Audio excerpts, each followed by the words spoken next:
I want to start with, first of all, the investigation of what murder is. That ought to be the way to make the question clear. I don't think it will succeed, but it's worth seeing what the stakes are, and then we'll have at least some questions to deal with, and then I'll try to answer it directly. What is murder? Of course, murder involves ending someone's life. Is any case where A ends B's life murder? Any in all cases? Well, one thing about the word murder is that it's the name of a crime. So if we're talking about A ending B's life and we want to call it murder, then what A is doing to B should be wrong. So the question is, are there any cases where A ends B's life and it's not wrong? The first obvious case that everybody's aware of is self-defense. B is trying to kill A, and in defense of his own life, A kills B. That's certainly not wrong. Not by any general moral standards, nor is it wrong by Jewish standards. What about killing somebody who's of no danger to you? Could that be a good definition of murder? Well, what about if A is trying to kill B and I'm C? I see this happening, and I kill A to save B's life. A is no danger to me. He's not attacking me. He's not interested in me. He's only interested in B. Is my killing A to stop him from killing B wrong? I hope secular philosophy would say that it's not wrong. Jewish philosophy certainly says it's not wrong. It's a mitzvah.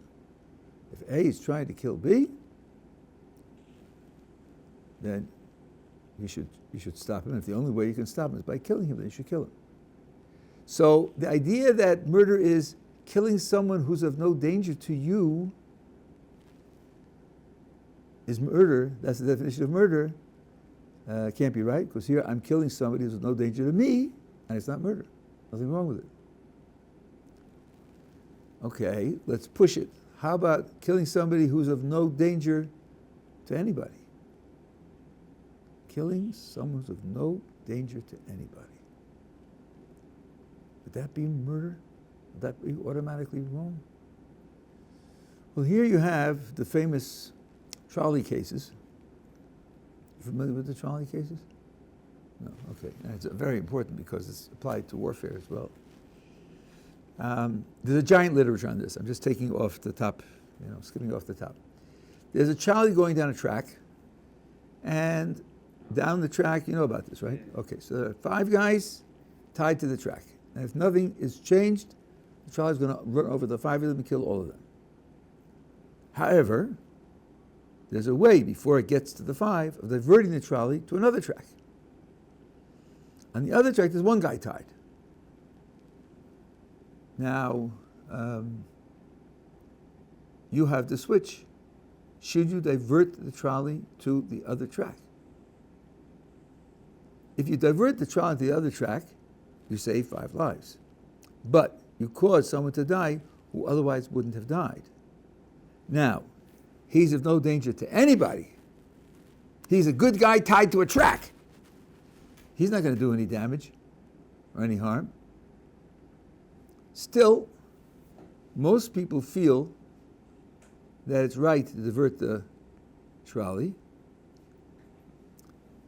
And the reasoning is this. In diverting the trolley, let's say I'm doing it. Diverting the trolley, I'm saving the 5 guys. That's what I'm doing. Yes, by saving the 5 guys, by diverting the trolley, the 1 guy on the other track is going to die. But my action is an action of saving the 5, and I'll prove it to you. Because if the other guy wasn't on the other track, I'd do exactly the same thing. I'd even do it with greater happiness. I'm moving him from this track to the other track to save the 5. Now, it just so happens that there's another guy on the other track, and he's going to die. But then, since, in one case, 5 innocent people are going to die. And this way, only one innocent person is going to die. And my act is an act of saving the 5 with the consequence that one person will die. It's considered by most people to be the right thing to do. So this means causing an innocent person to die by your action, even if it's of no danger to anyone, still might not be murder. And in the famous trolley cases, they contrast this with the case where the trolley is bearing down on 5 guys, and there's no side track, but there's a bridge over the track. And standing on the bridge is the fat man, weighs 450 pounds. And if I push him from the bridge onto the track before the trolley gets there, his body is big enough to stop the trolley. Of course, he'll die, but he'll stop the trolley. And now the question is asked, is it right to push him off the bridge so he'll stop the trolley? And most people, there are differences of opinion about this and discussion, but most people say it's not right to push the guy off the bridge. And then we ask them, now listen, you told me it was right to divert the trolley to the other track, and part of your reason was that if I leave the trolley alone, it's going to kill 5, and this way it only kills 1. We have the same 5 against 1 in the option of pushing the guy off the bridge. If you leave the trolley as it is, it'll kill 5. Push the guy off the bridge, it'll only kill 1. And you tell me that in the one case it's right to divert the trolley to the other track, but it's not right to push him off the bridge? What difference do you see between them? In both cases, it's 5 versus 1. And the answer is that in the case of diverting the track, as we said before, I'm saving the 5. The act is an act of saving 5. And the proof is that if there were no one on the other track, I'd do exactly the same thing, even happier. So the person on the other track, the single one who gets killed when I divert it, is an unwanted, undesirable consequence of an act of saving. But with the guy on the bridge, I'm killing him to save the other 5. That you can't do. You can't kill people to save other people. Even 1 for 5, you can't do that. This is like the hypothetical case where one live person has 5 organs, each of which will save someone who's dying with a transplant. Of course, then you got to kill the live guy to get his organs. It's 1 in 5, but you don't kill the live guy to get his organs to save 5 people who are dying. This is one of the many proofs that utilitarianism is wrong. Which means that the act of killing has its own evil, irrespective of how many you save and how many you don't save. How many people die, and more people die, and less people die. But at any rate, from our point of view, the first case where you divert the track, the trolley onto the other track, and the other guy dies, that's the case where you're causing someone to die, and it isn't murder. Even though he's of no danger to anyone. So, well, then, that certainly makes it harder to define what counts as murder.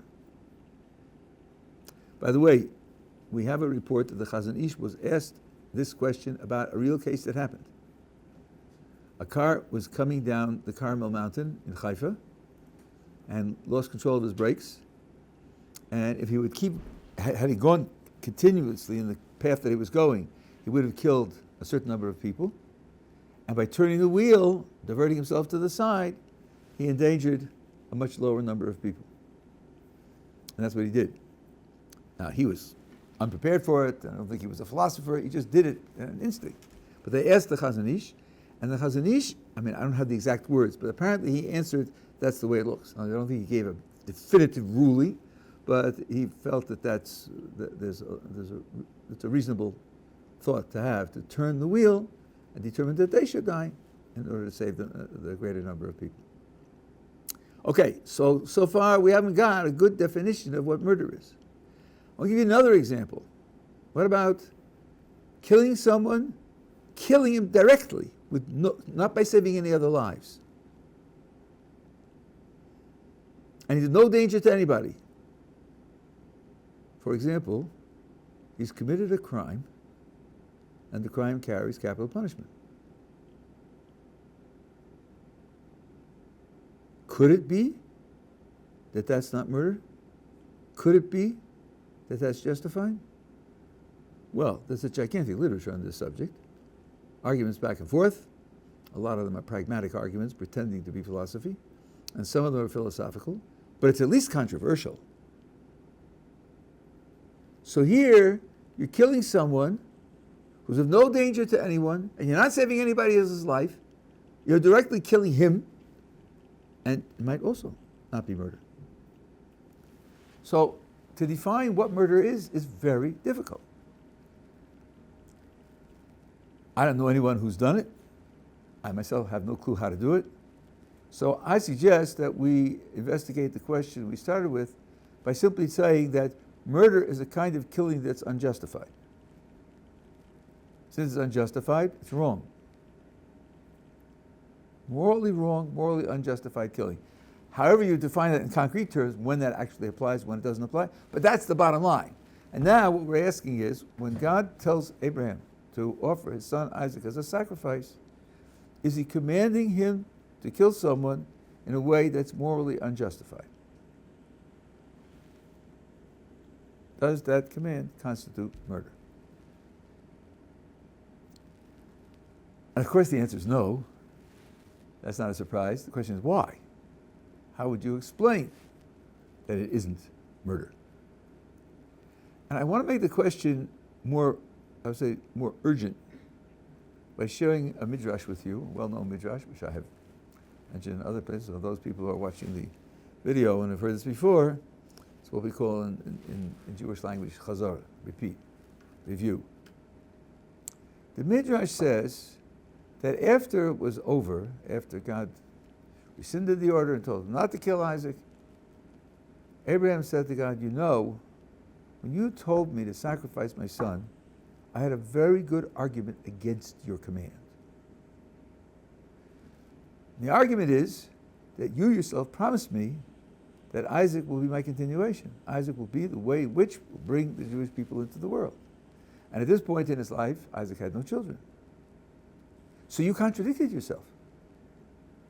You said it'll be my continuation, and you told me to sacrifice him. It can't both come true. That's a good argument against your command. In fact, it's so good that some commentators say that had Abraham decided not to sacrifice him, he would have been fully justified. Because God told him A and B, and they can't both be made true, so he could choose whichever one he wants. The Rosh Hashanah goes so far as to say the following.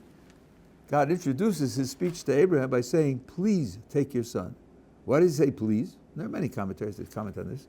But the Rosh Hashanah says, please because he's saying to him, even if I command you, you're not commanded. Because the command I tell you goes together with the promise that I gave you, and they contradict, so in the end of the day, you're not facing a command. Therefore, I'm asking you, please, to do it. Because the command can't determine it. It's a very deep remark by the Ran. The Shlomo says something similar. He doesn't say it about the please, but he says that Abraham would have been justified either way. So, the Midrash says, I had a very good argument against you when you issued this command to me. I didn't raise it. So you too, when my children fail you and disobey you, and you have a very good argument against them, don't you raise it against them. That's what the Midrash says. Well, that Midrash is fascinating and worthy of study in terms of what it says. But it's also fascinating in terms of what it doesn't say. The Midrash is expressing a complaint Abraham could have given against the command to kill his son. It doesn't say, but God, this is murder. What do you mean? How can you command me to murder my son? What about that complaint? Midrash is silent on that. I think that speaks volumes. It means that from the point of view of the Midrash, that's not a complaint. If it were a valid complaint, and the Midrash is recording complaints, you would have a Midrash that said that it had that complaint also, with the same outcome. I had another complaint, and I didn't raise it, and therefore, for my children, you should be more merciful. The fact that the Midrash doesn't raise it means it's not a complaint. Now, I want to comment, before I finish this part of it, I want to comment that this idea of performing an act of saving, which has as a consequence killing someone, and therefore the killing of the person is not murder, is not unjustified killing, that concept can be used in another way. Let's say that the action that's being performed is not an act of saving, but it's an act which is morally appropriate and even required. Something, anything. And a person who's innocent gets killed in the process. So then, that also won't be murder. You'll have cases where there are too many people and so forth and so on, but the idea is this also gives you a reason to think that it's not murder. And this is one thing you have when you're dealing with terrorists. It is morally appropriate and required to kill terrorists. And if in killing terrorists, innocent people die, the act is the act of killing the terrorist. The proof is that, of course, you would shoot the terrorist in exactly the same way if the innocent person wasn't there. Just like you would divert the train from killing the 5, even if there was no one on the other track. That's an act of saving. This is an act of killing a terrorist. The act of killing the terrorist is morally perfectly justified. And that means that if an innocent person gets killed in the process, that is not a criminal act of murder. I'm not making any contributions to the literature here. This is all in the literature. This is all well known. It's something to keep in mind when people are thinking or talking about these subjects. Okay, now let's go back to the idea of why giving the command to Abraham to kill Isaac would be justified. That's all we've got left for murder. We don't have a real definition of murder. We want to see now why this command to kill him is something which would be justified. Well, let's stop and think what's wrong with ending someone's life in general. Why do I need any justification at all? Why isn't it just trivial, like turning on the lights? Because we think that life in general is valuable. I'm not talking about the extreme cases where a person would commit suicide anyway. And if A ends B's life, he's interacting with B in a way that he has no right to do. He has no moral authority over B's life. So he's violating B's rights. Let's now apply this to the Creator and see whether it works or not, or in what ways the situation of the Creator is different. And let's start with an uncontroversial type of case. It's our belief that the Creator determines, let's say, leaving out murder, the Creator determines when people will die. A person dies because the Creator has ordained that that's when he should die. Does anybody conceive of accusing the Creator of mass murder because of all the people that die in his world that he's running, he's managing, he's organizing, he's dictating the outcomes?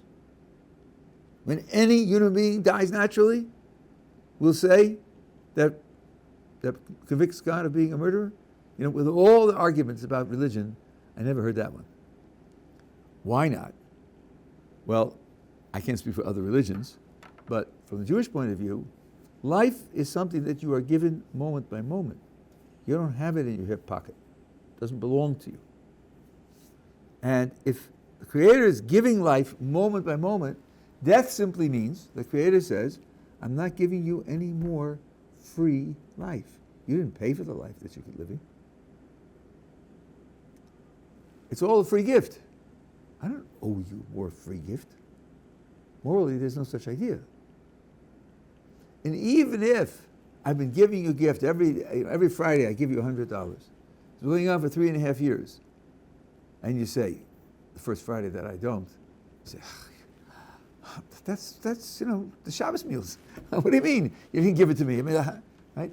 It could be a shock. You're surprised. It could be upsetting. So with every $100 bill on Friday morning, I have a little note pen attached to it. This could end at any time. I don't think you have anything to complain about. All you can say is thank you for all the 3.5 years that you gave me the $100. Well, because Baruch Hu gave us the notes in the form of the obituary columns, where people die. Everybody knows people die. Everybody knows that everyone's going to die. So when because Baruch Hu says, yeah, your time is up. It's not in principle a surprise to the person who's dying or to the other people around him, because everybody's going to die. So in this case we say, well, since God is giving life, it's within his moral authority to determine when he will stop giving and the person's life will come to an end. That's why we wouldn't dream of thinking of God as a murderer when he determines that someone's life is to end. I hope this is very obvious. If it isn't, we should discuss it. Now let's take Abraham commanding Isaac, God commanding Abraham to sacrifice Isaac. So the first message in the command is Isaac's life is over.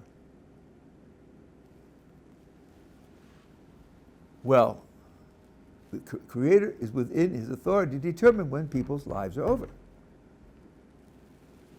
So now, how's he going to die? Does it make a difference from the point of view of losing life? Does it make a difference whether he falls off a cliff or has a heart attack or chokes on some food? Or what? I mean, in all the cases, he was alive and now he's not alive anymore. Does it make any difference to Isaac, to what we owe Isaac, to what Isaac's rights are if he dies by being sacrificed by Abraham? From the point of view of the fact that he's dying, when you're talking about God as the author of the event, there's no moral complaint. So when God tells Abraham to sacrifice Isaac, God's message is, Isaac's life is over. I'm the one who gives him life, and I've decided that his life is no longer going to continue. And I want the way the death takes place to be by your sacrificing him to me. Could anyone argue now that God's command to Abraham to end Isaac's life is a command to commit murder? That is to say, a command to kill in a way that's unjustified, criminal, bad, wrong? I don't think you can. I think that's why the Midrash ignores it. I think that's because it's a non-starter. When God, who gives life, ordains that life shall end, is fully within his moral authority. What you would do with a different position from ours, where God creates a person and gives him life, and then the life's in the person's pocket, and then in order to end his life, you have to interfere with him and cause him to die, that I don't know. I'm not of a settled mind on that. Maybe a position that looks at the way God runs the world that way might have difficulty with this, but that's not our position.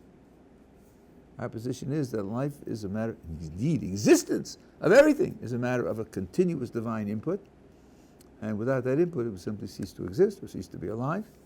And that being the case, there's no question of unjustified murder here, unjustified killing here at all. There's no question of murder at all. Are we together? Yeah. Oh, no, I'm not finished. So now, one objection that I hear from people when I say this is, well, boy, Rabbi, you begin to sound like a Hamasnik, killing in the name of God. We really believe in things like that? How can we be in the same ballpark as those absolute criminals? I think the simple answer to that question is, the difference between us and them is that our story is true and their story is false. They made it up. Oh, but Rabbi, that's what they'll say about you. I know, and little kids will call you names also. So what? They can make the sound waves move, but they're just wrong. You want me to show that they're wrong? I have to do that. I can do that. I wrote a whole book on the subject. But I say there's a reason they made up that story, not a different story. We like to kill people. We make money by killing people. No! The creator of the universe told us to kill people because that's the right kind of story to make up. Because if it were true, it would do the job. If the creator of the world really told you to do it, then it would be all right to do it. It's just that in their case they made it up. That's the simple answer to the story. And the fact that they would say the same thing about me, so what? You have a person who is a liar, and you tell him to his face, you're a liar, what's he going to say? He'll say, you're a liar! Does that mean you shouldn't tell him? That doesn't mean you should tell other people. You know he's a liar. You shouldn't be embarrassed about that. A deeper question could be, what kind of God do you believe in who, for whatever purpose he has, will ask someone to kill another person? That's an interesting question. It's not much of an objection. It's an interesting question. What kind of values does God have that he would want this kind of activity, this kind of action to take place? Now, let's just make an introductory remark. We think of ending someone's life, and we think of life as very precious, so we think of it as negative. Among the many, there were two very, very great Jewish tzaddikim and scholars the last 500 years. One was the Arizal, and one was Moshe Chaim Luzzatto, the Ramchal. Both of them died before the age of 40. How do we feel about that? Oh, what a tragedy. What a short life. Really? What Ramchal accomplished in his less than 40 years, it would take me 2,000 years to accomplish. He didn't have an empty life. He revolutionarily turned the world upside down. He revolutionized a lot of the world. And the Arizal, even more so. So how do we look at their lives? We look at their lives as, because Baruch Hu puts a person in the world to accomplish something. And some people take 120 years to accomplish it. And some people take 70 years to accomplish it. And some people take 38 years to accomplish it. Maybe the way to look at them is, they were put in the world to accomplish something, and they accomplished it, and since they did, there's no further purpose in their continuing to be in the world, so they died. Is that a tragedy? You put into the world to do something and you did it? You contributed to the world what God wanted contributed by creating you? Where's the loss here? Less time to go skiing? Less time to enjoy the great-grandchildren? Well, if you're thinking of God as your sugar daddy in the sky who's supposed to be giving you the things that you're going to enjoy, that's not our religion, it's a different religion, yeah, you might have a problem. But from our point of view, there's nothing more precious, nothing more valuable than doing what God wants you to do in the world. If you succeeded in doing that, there's nothing wrong, there's no loss. More life isn't more good if you've contributed and accomplished everything that you want to accomplish in the world. So, if God says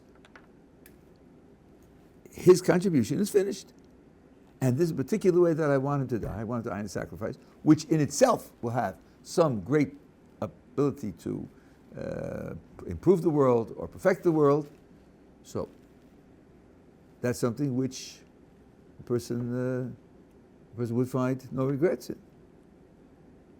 So there's no problem here that God, what kind of deity, what kind of creator is it that instructs people to kill other people? Indeed, Judaism has capital crimes. There are crimes for which a person is executed. That's much broader institution than the one incident with Abraham and Isaac, a person commits certain crimes under certain conditions, then the court engineers that he should be killed. What are you doing when you're killing him? You're doing to the person what Kadosh Baruch Hu wants to be done to that person. And indeed, we understand that a person who committed a capital crime, so he's not one of the world's nice guys, if he repents, his death will be an atonement for him, a cleansing for him, and therefore he's told to confess before he's executed. So, given what he's done, this act is an act which rectifies what he's done. It's not vengeance, not just putting to death because he did something terrible. So the idea that God could command people to end other people's lives is not an inconceivable position. It doesn't cast doubt on God's morality. Once you know what the background is, what it's designed to accomplish.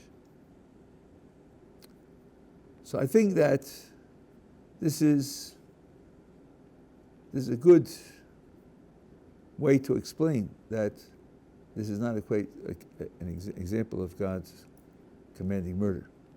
Are we together so far? Okay, now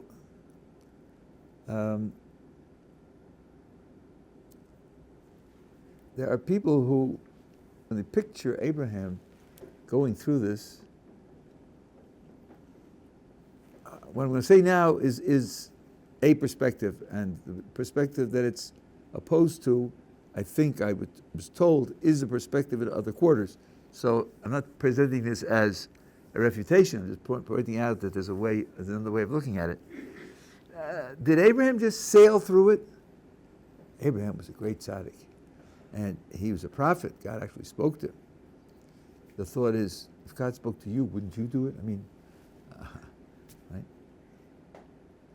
Well, so first of all, the thought shouldn't be, if God spoke to me, I would do it. Of course, because how can you go against God? Because you can go against God. Jonah, the prophet, was told by God to go to Nineveh, and he went to Tarshish instead. He had his reasons, and he said, no, I'm not doing that. So it is definitely possible for a very great person to say no to God. Not that he was right, but he can do it. So it's not as if you lose your free will when you're told to do something. But being on that level, and God speaking to you, it's certainly something which you would imagine that he would do straightforwardly. Well, there's a midrash. When it's over, the Torah tells us that the angel calls to him and says to him, because you've done this thing, you have not withheld your son, your only one, I swear, says God, nishbati, I swear that your children will be like the stars of the heavens, and you'll inherit the lands of their enemies, and all sorts of blessings. So the Midrash asks, why is there this oath? Why is God taking an oath? He says, because Abraham said to God after it was over, swear to me you'll never do it again. Don't test me again. And don't test Isaac again either. Don't test either of us again. That means it wasn't sail. He didn't just sail through. It was excruciatingly difficult. The way in which the Chazal put it is Kovash es Rachamav. He conquered his mercy for Isaac, and he was willing to sacrifice him. And he said, never again. So this means it was a real test. Because if he was on such a level, and having been spoken to by God, that he could just sail through it, then it wasn't a real test.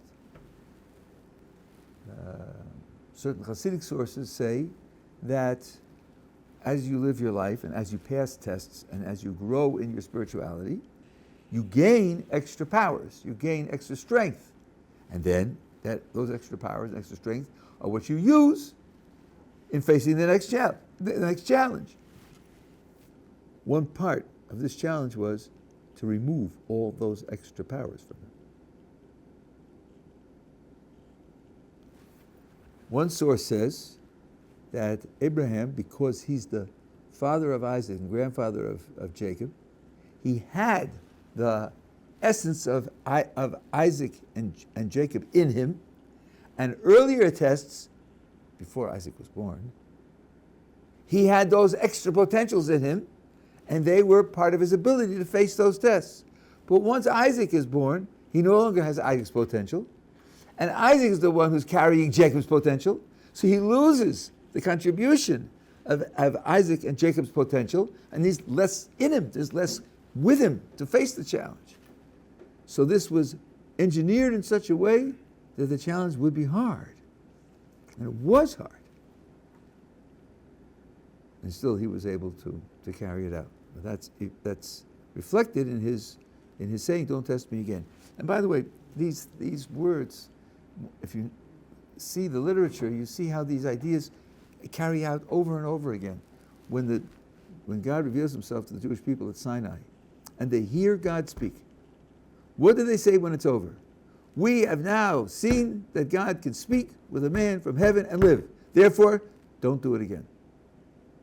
You be the intermediary, Moses. You go and hear from God and tell us." So the naive reader thinks, now wait a second, let's check the logic here. They just saw it could be done, and therefore don't do it again? Why not say, we just saw it could be done, so we have confidence that we can do it again, and let's do it that way all the time? And the answer is, yeah, they saw it could be done, and their experience of it was, we just barely made it. And therefore, the success this time doesn't give us confidence that we could do it again, because we just barely made it. The next time we might not make it. And therefore, please don't do it again. This is an echo of Abraham's words. And although Moses was disappointed with what they said, God's response was very positive. Heitivu kol asher diberu. Everything they spoke was very good, says God in response to what they asked. So this idea of succeeding, but then wanting to engineer that you shouldn't be tested again, is an idea which comes up more than once. Also, idea that I just said about him losing his potentials. There's a Chazal that says that the golden calf and King David's failure with Bathsheba, not the Jewish people at that time, but King David were worthy of that, well, I'm reading it now the way Rav Desta does, worthy of that test. They had progressed in their spirituality to the point where this kind of test should have been a triviality to them. So therefore God took away all of those spiritual accomplishments so that they would really be tempted and really be tested and make an excruciatingly difficult free decision. And in both cases they failed. The Jewish people failed and King David failed. And the failures were then used to teach history that when you fail and you do tshuva, there's a way back. Because the Jewish people did tshuva and King David did tshuva. But there again, the background to the test was to remove from them those spiritual levels that they had accomplished so that it would be a real test. So exactly what happened to Abraham happened to them as well. This is the way the sources fit together. When you have a broad enough picture of the sources, you see themes that repeat over and over again. So, okay. So that's what I wanted to tell you. We're all together on what I told you? Okay, good. Fine. So you can press the red button.